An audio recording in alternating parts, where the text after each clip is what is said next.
Picture the scene. A Boeing 787. Dreamliner, one of the world's most modern and safest aircraft, takes off on what seems like an ordinary day, carrying dreams, expectations, and 242 souls. 30 seconds later, the skies above Ahmedabad turn into a scene of horror. A fireball erupts on the horizon, the ground shakes, and in a matter of seconds, the lives of hundreds of people are brutally cut short. The question that echoes through the air is simple and devastating. How could something like this happen? AI-171 was, in essence, a routine flight. A familiar route, flown hundreds of times, from India to London's Gatwick Airport. For some passengers, it was the end of a business trip. For others, it was the return from a holiday or a wedding. Children, entire families, students, businessmen, and even politicians filled the seats on the plane. Among them was former Gujarat Chief Minister Vijay Rupani, whose presence was yet another of the many stories cut short that day. Takeoff occurred at 1:38 p.m. local time. The weather? Stable? The skies? No sign of storms or other extreme conditions. Yet, in less than a minute, what was supposed to be just the start of a long transcontinental journey had turned into a desperate fight against gravity. The Boeing barely reached 625 feet, less than a fifth of what any pilot would consider a safe margin, before it began to rapidly lose lift. Witnesses on the ground reported hearing the engines shudder as if the plane were choking, begging for power, and then failing. From the Mini Nagar area, dozens of mobile phones captured the final seconds of the flight. The footage is suffocating. The metal giant swinging through the air like a runaway toy, passing inches from rooftops, tearing off satellite dishes, and almost touching trees before disappearing behind a cluster of buildings. There was a flash, an explosion, and soon after, a terrifying silence, broken only by the screams of those who witnessed the disaster firsthand. The strike occurred in the heart of the BJ Medical College campus, hitting one of the residential buildings used by medical students. Within seconds, the area became a war zone. Buildings collapsed, walls turned to dust, and the smell of burning fuel filled the area. A thick column of black smoke rose into the sky as a warning that something irreversible had just happened. Of the 242 people on board the plane, 230 passengers and 12 crew, only one person survived. Vishwash Kumar Romesh, a 40-year-old Briton, was sitting in seat 11A, next to one of the emergency exits. According to initial reports, Romesh managed, almost miraculously, to escape through a damaged hatch moments before impact. Suffering multiple fractures and severe burns, he was rescued by locals and taken to a nearby hospital. A survival that defies statistics, logic, and any rational explanation. While Romesh fought for his life in his hospital bed, another character emerged from the tragedy. Bhumi Chauhan, a passenger who, ironically, missed her flight. Delayed by Ahmedabad's chaotic traffic, she arrived at the airport only to find that her flight had already taken off. Hours later, she learned that it was the delay that had saved her life. In an interview, her voice trembled as she described relief mixed with guilt. "My body is still in shock. I feel like I've been reborn. I can't stop thanking God for this delay." On the ground, the death toll continued to rise. At least 28 people were killed on the ground, many in their homes, unaware that they were about to be struck by a plane crash. The victims included children playing in their backyards, elderly people enjoying an afternoon nap, and students who had been in class just minutes earlier. Chaos gripped Ahmedabad. Rescue teams rushed to the scene, braving blocked roads, unstable structures, and the constant risk of further explosions from spilled fuel. Firefighters, police, medical teams, and volunteers worked side by side, some using only their hands to clear away debris in a desperate attempt to find survivors. The scene was one of absolute desperation. Cries for help, screams from family members, and sirens blaring through the air. As rescuers raced against time, news of the crash spread like wildfire. Within minutes, the first images of the disaster were appearing on social media, WhatsApp groups, and major TV channels around the world. The initial shock soon turned to questions. Lots of questions. How could a plane of this size and technology fail so suddenly?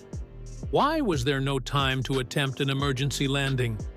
What exactly happened in those crucial 30 seconds after takeoff?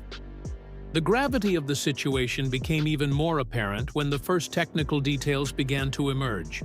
The Boeing 787 Dreamliner in question was one of the most advanced models in the global fleet. Since its commercial debut in 2011, the Dreamliner had been hailed as a milestone in aviation technology. Lightweight, efficient, with redundant safety systems, and designed to prevent exactly this kind of tragedy. And yet, it crashed in broad daylight, without warning, with no time to react. For Air India, the blow was twofold. In addition to the human tragedy, the airline now faced a public relations nightmare. Initial official statements seemed vague, repeating generalities about deep sadness and cooperating with authorities. The public wanted more. They wanted answers. They wanted assurances that this would never happen again. The panic was not limited to Ahmedabad.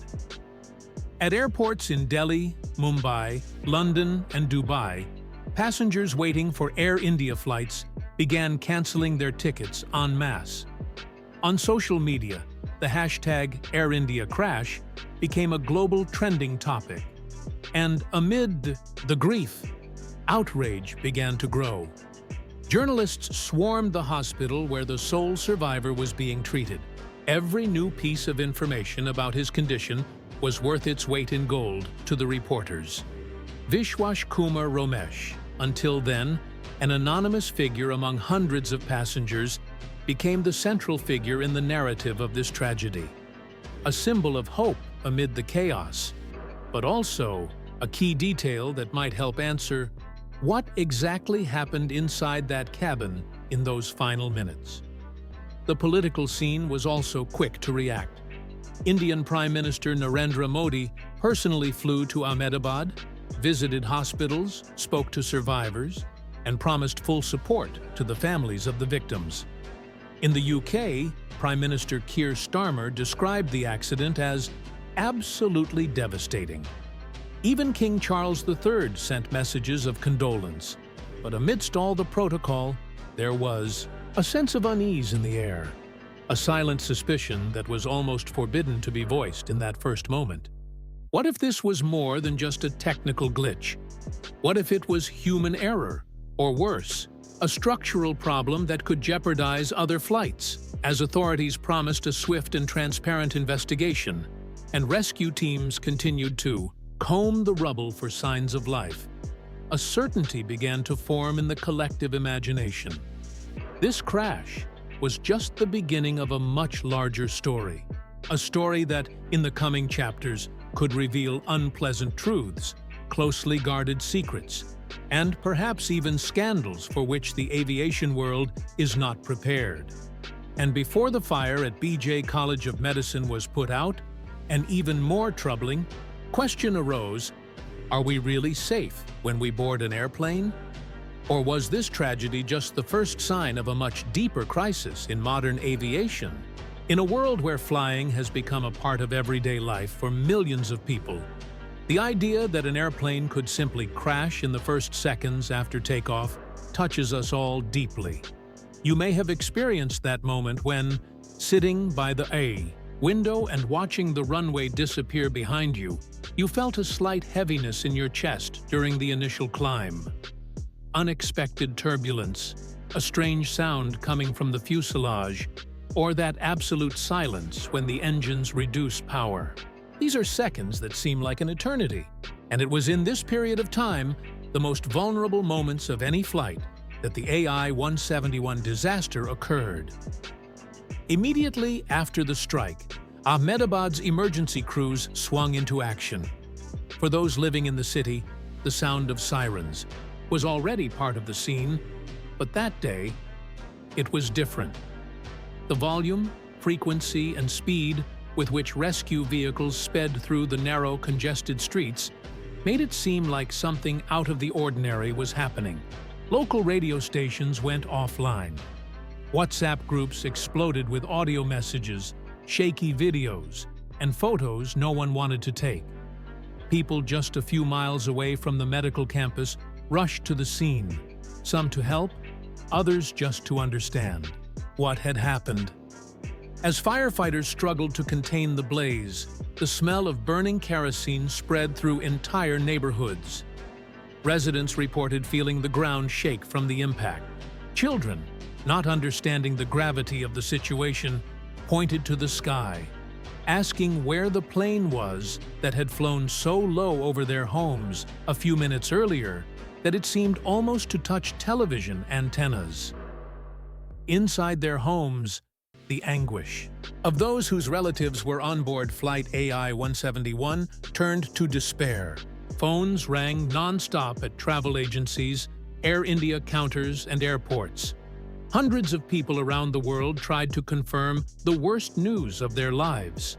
Some called their relatives' mobile phones in circles, hoping to hear a voice that would never answer again. Others ran to the departure airport, looking for any employee who might be able to provide an answer.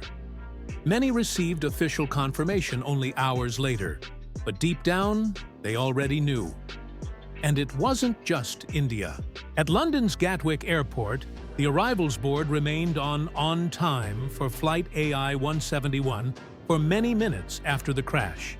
Passengers waiting for their families began to wonder about the delay in takeoff. And soon, the waiting room was in chaos. One by one, the flight monitors began updating. Delayed, then contact airline. Until finally, the first messages began to appear on television screens scattered around the airport. The shock was immediate. In the UK, the shock went beyond families. Many of London's Indian communities have direct links to Gujarat. It was inevitable that someone they knew would be on that plane. Within minutes, community support groups had organized to provide emotional and logistical support to those affected. In such an interconnected world, the Ahmedabad disaster had profound repercussions in London, Dubai, Toronto, and Sydney. Meanwhile, the first images of the black boxes being recovered began to circulate. Authorities assured them that everything would be thoroughly investigated. But behind the scenes, panic reigned. Reports began to emerge from passengers who had flown on the same plane just hours earlier. A family flying from Delhi to Ahmedabad reported that the in-flight entertainment system had failed. The cabin lights were flickering. The air conditioning seemed to be malfunctioning. Small signs that at first glance might have been dismissed as simple comfort issues, but which now took on a much darker significance. Have you ever wondered how many times you've boarded a plane and noticed a reading light that didn't work? A frozen video screen? Or a weak air conditioner? How many times have you simply ignored these details, thinking they were just minor, unimportant glitches? What if, in fact, these signs were the first symptoms of something much bigger, something invisible, that was about to fail catastrophically? On the other side of the world, in the United States, the NTSB, the agency responsible for investigating air crashes, announced that it would send experts to help with the investigation. The Americans' involvement was not just a gesture of solidarity. Boeing, the maker of the Dreamliner, knew that its global reputation was at stake. An accident of this magnitude, with this level of visibility, could affect not only the company's image, but also its market value, future sales, and even confidence in the entire generation of Dreamliners. Emergency meetings were convened in Boeing's crisis rooms. Engineers, safety experts, and legal teams worked through the night trying to map out what would happen next, anticipate questions from the press, and predict the impact on the company's stock. On Wall Street, the fallout was immediate. Boeing shares immediately fell nearly 9% in the first few hours after the accident. Meanwhile, Air India faced its own domestic storm. The newly revamped airline under new management from the Tata Group saw its international expansion plans in jeopardy. Instead of headlines about new destinations or fleet renewal, the airline's name was now associated with one of the worst air tragedies in modern Indian history. And amidst all this information, mourning, searching for answers, a silent and unexpected figure emerged. Vishwashkumar Romesh, the only survivor. Hospitalized in serious condition, he had now, without even meaning to, become a national symbol. The media wanted to hear his side of the story. Experts were eager to hear his testimony. After all, he might be the key to understanding what happened inside that hut in those final seconds. But what many don't know is that Vishwashkumar had already said something that had everyone intrigued. In a brief conversation with local reporters before taking another sedative, he said, "There was a strange sound, like engines rattling, and then silence. Just the sound of the wind, and then the bang." A simple statement, but it carried enormous weight. What had caused this silence? A total engine failure? A loss of electrical power? A failure of multiple systems? From that moment on, every word he said would be analyzed in detail by engineers, pilots, and flight safety experts. And here the thinking hits close to home for each of us. How often do we accept the idea that the machines that surround us are infallible? That the engineers behind the scenes foresaw all the risks? What safety statistics ensure that we are protected from tragedies like this? The case of AI-171 is a painful reminder that no matter how advanced the technology, how tested the systems, unexpected events happen. And when they happen, they don't choose the day, the place, or the passenger. If you've made it this far, you understand the importance of this story. And if it has affected you in any way, I invite you to join us on this journey. Subscribe to the channel, activate the bell for future updates, and give this video a thumbs up. Your participation is what allows us to continue bringing you reports, investigations, and stories that deserve to be told. And before you go, tell me in the comments, have you ever found yourself in a tense situation on a plane? Have you ever felt butterflies in your stomach during takeoff or landing? Share your experience. Your story can help others better understand what's at stake every time a plane takes off. As the world's eyes turn to the smoldering ruins of the BJ Medical College campus, a new era began. The race for the truth. But was the public really prepared for what happened next? In the first 48 hours after the accident, aviation experts began doing something few people notice, but which always happens after a plane crash: mapping patterns. AI-171 was not an isolated incident in a perfect universe. It was now part of a troubling pattern of accidents in South Asian aviation. One only had to look back: the Air India Express flight to Mangalore in 2010, the Kozhikode crash in 2020, and most recently, the serious incident involving a South Korean jet in 2024. 3 countries, 3 tragedies, and the same question began to emerge. Is there something structurally wrong with commercial aviation in this part of the world? And while analysts were trying to connect the dots, another piece of information emerged that was eerily familiar to anyone who follows air crashes. Reports of previous technical problems on the same plane. Yes, the same Boeing 787 Dreamliner that crashed in Ahmedabad had experienced problems before. Passengers who had boarded the same plane on previous flights began reporting electrical problems, non-functioning entertainment systems, erratic air, conditioning, and even flickering lights while taxiing. Have you ever wondered how many times an airplane with minor problems continues to operate until one day the problem becomes catastrophic? How many of these minor corrective actions are rushed through just to keep the flight schedule going? Most alarmingly, the plane's maintenance records, now in the hands of investigators, indicate that 48 hours before the crash, technicians reported anomalies in the electrical system. None of them were considered critical at the time, but now every detail is being examined with much greater scrutiny. And that's not all. An inside source from Air India itself, speaking on condition of anonymity, told the press that a heated discussion took place between the maintenance team and flight control a few hours before AI-171 took off. During the preliminary check, an unanswered oscillatory power signal was reportedly registered in one of the engines, but the flight was cleared anyway. Now the question no one wants to answer: was it an error of judgment, or was there pressure not to delay the flight? This is where the story gets even darker. When we look behind the scenes of commercial aviation, we see a constant battle between safety and profitability. A flight is canceled or delayed, and money is lost. Airlines operate on such thin margins that critical decisions are often made under severe financial stress. But at what point does profit become more valuable than life? And if you think the problem is limited to the airline, wait until you hear what's circulating among Boeing engineers.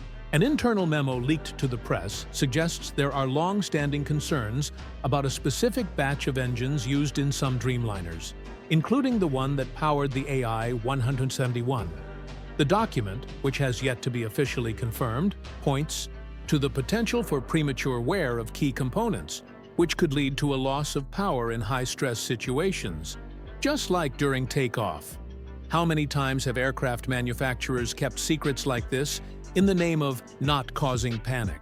In the marketplace, how many internal warnings have been ignored until an accident has made headlines? Meanwhile, preliminary analysis of the black box began to reveal chilling details. In the final minutes of the flight, the pilots experienced what experts call an asymmetric loss of power. Simply put, one engine lost power while the other continued to run at reduced power. This created an imbalance that made the plane nearly impossible to control at low altitude. Cockpit voice recordings, still being deciphered, show a sharp increase in tension among the crew. An experienced captain, a co-pilot with less than 1,500 hours of Dreamliner flight time, and a series of alarms that overlapped each other within seconds. Investigators have already been able to identify at least 3 systems failures that occurred simultaneously before the crash.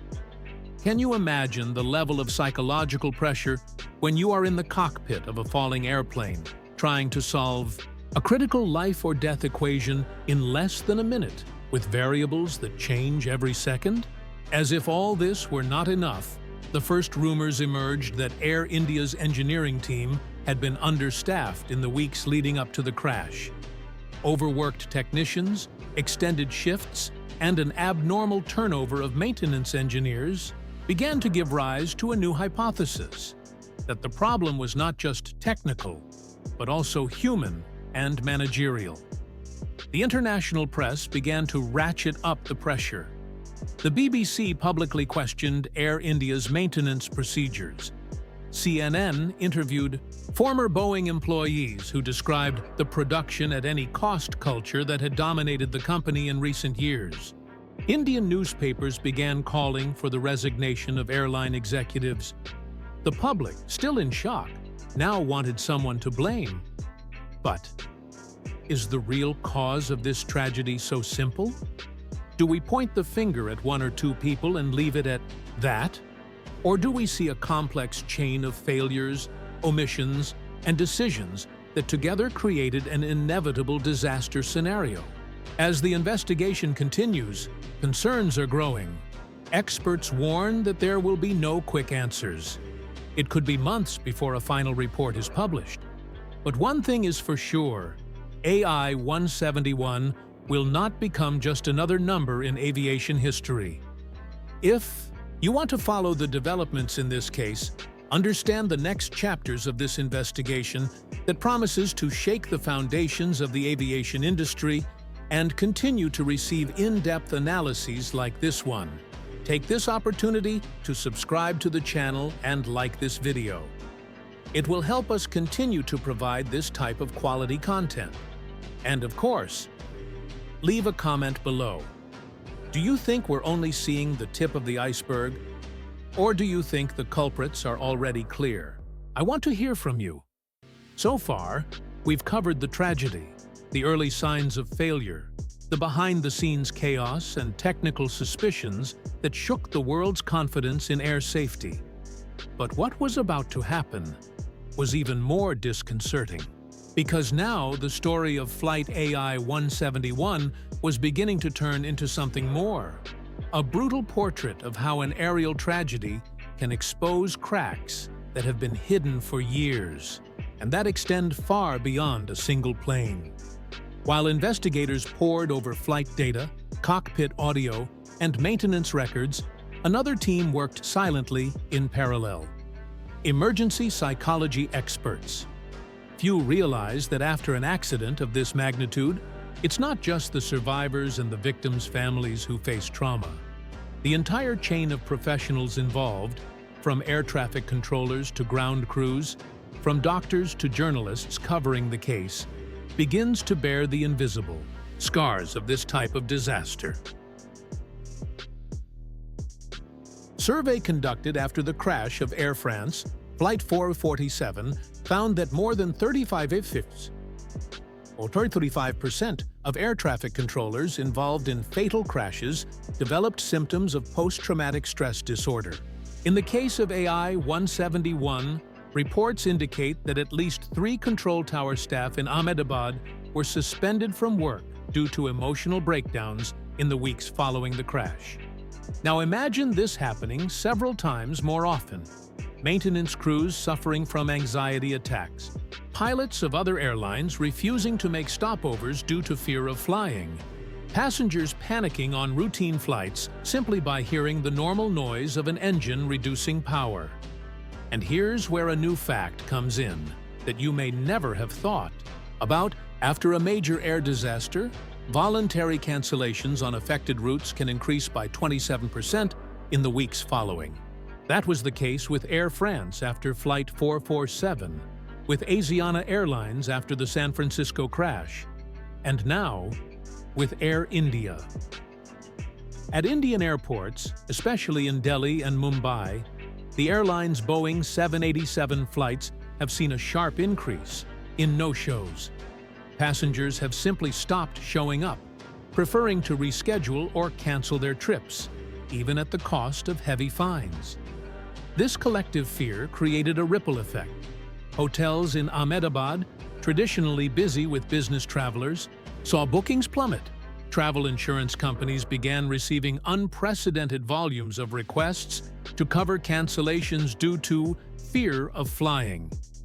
But while the public was reeling from the trauma, behind the scenes, the investigation was entering an even more delicate phase, collating information between manufacturers, regulators, and the airline. And that's where a surprising detail emerged. A recurring failure of fuel flow sensors in some components of the GE Aerospace GEnx-1B engine, the same model that powered the crashed plane. A maintenance bulletin dating back 6 months had warned of the need to inspect some components. But until then, there had been no mandatory instructions to fix them. Let's pause here for a provocation. How many flights around the world take Off every day with critical systems functioning acceptably, but not perfectly? Are we relying too much on statistics and not enough on preventative maintenance? While searching for answers to these questions, a new problem arose: the manipulation of information provided to the public. Major newspapers began reporting that Air India had a veiled order for employees to avoid giving interviews. Fear of further damage to the company's reputation silenced potential sources. Some engineers, worried about their careers, began leaking information anonymously to journalists. One such report, published by an aviation website, revealed a shocking fact.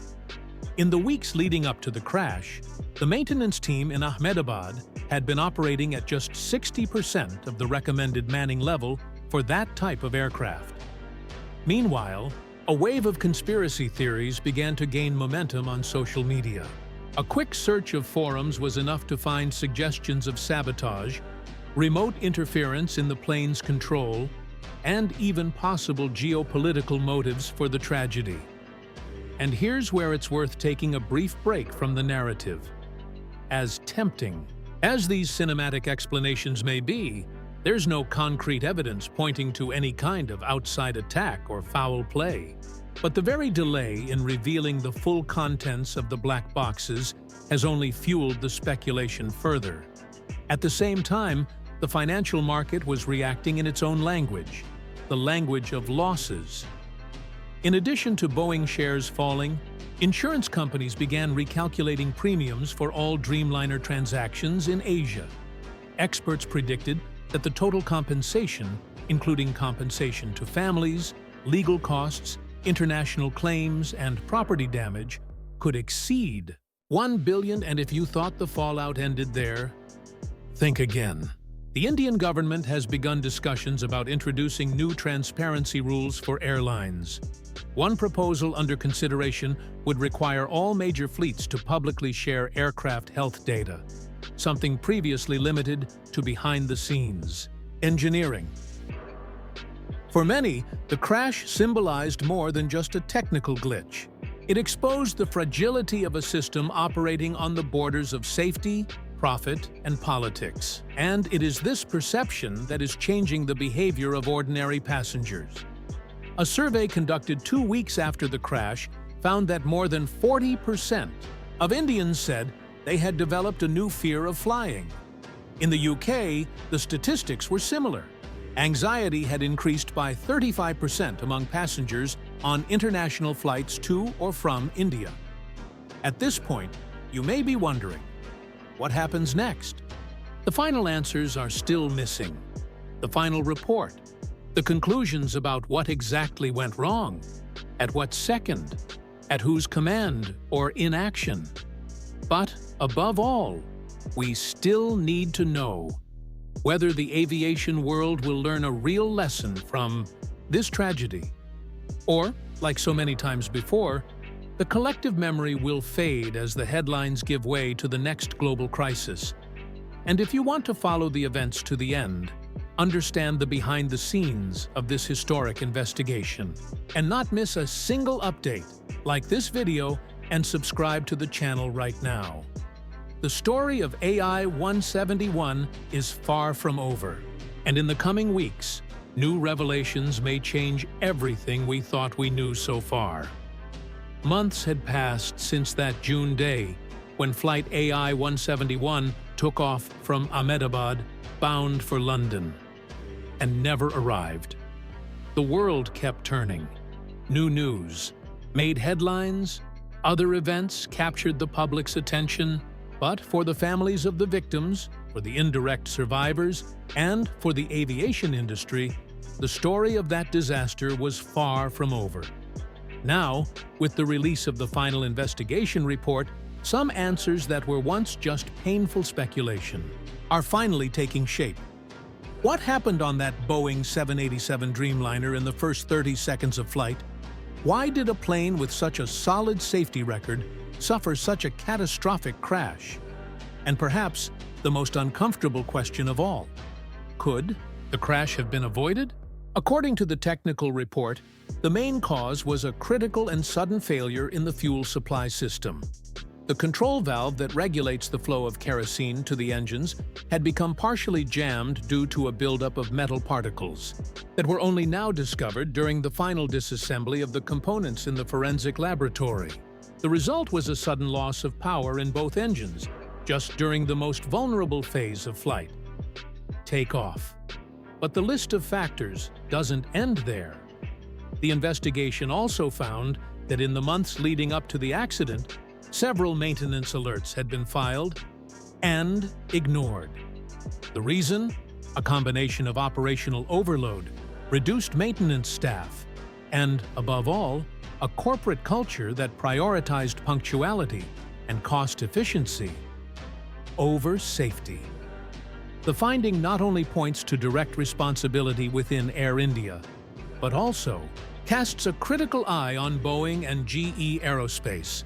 The batch of engines prone to particle accumulation had already been monitored by manufacturers, but there had been no formal recommendation for replacement. The fear of grounding hundreds of planes around the world spoke louder. And perhaps most alarmingly, according to data extracted from the black box voice recorder, the low engine power warning began sounding 11 seconds before the crash. Enough. Time to react? In ideal conditions, perhaps. But at that point, the combination of a mechanical failure, low altitude, and no power left the pilots with few options.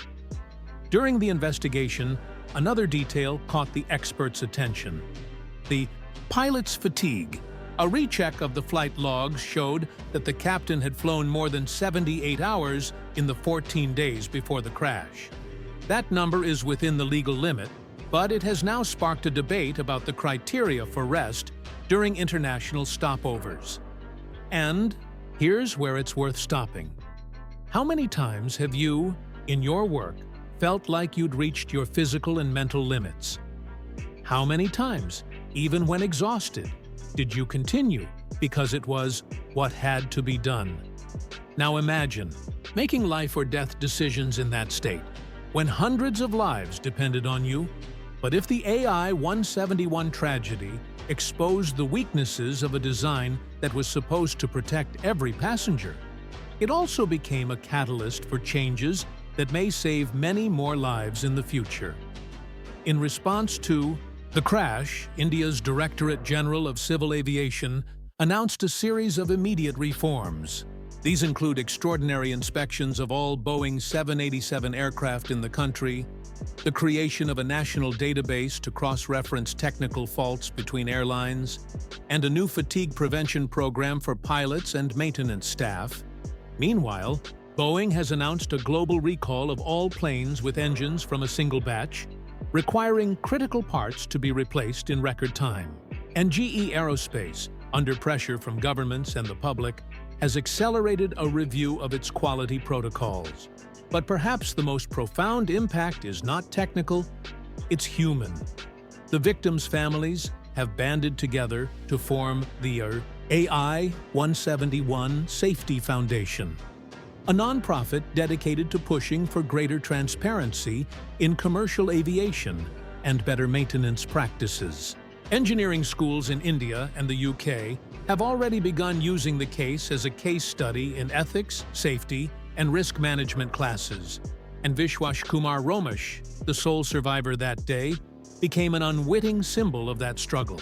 Still recovering physically and emotionally, he began giving interviews and engaging in public debates on air safety. His words are always firm, but full of emotion. I did not survive by chance. I survived to demand answers.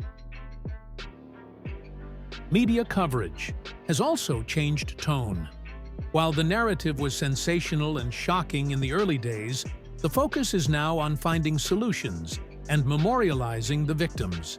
Documentaries are already in production. Aviation conferences are devoting entire sessions to the case, and a permanent memorial will be erected at the crash site in Ahmedabad. Still, the burning question remains: has the industry really learned From this tragedy, will the lessons of AI 171 still be remembered in 5 or 10 years, when attention has faded and commercial pressures have risen again? Because, deep down, that's what connects us to this story. Even those of us who have never flown can feel the weight of these questions. They speak to responsibility, trust, and the silent agreement we all make when we buy a ticket. That we put our lives in the hands of people and systems that promise to do everything they can to protect us. So, if you've made it this far, my invitation is simple, but important. Subscribe now. Not only because it helps us continue to bring you stories like this, but because we want to build a community of people who don't just consume news, but think, ask questions, and demand answers. Please also like this video. This simple gesture allows the platform to show this content to more people. People who may still be trying to understand what really happened on June 12th.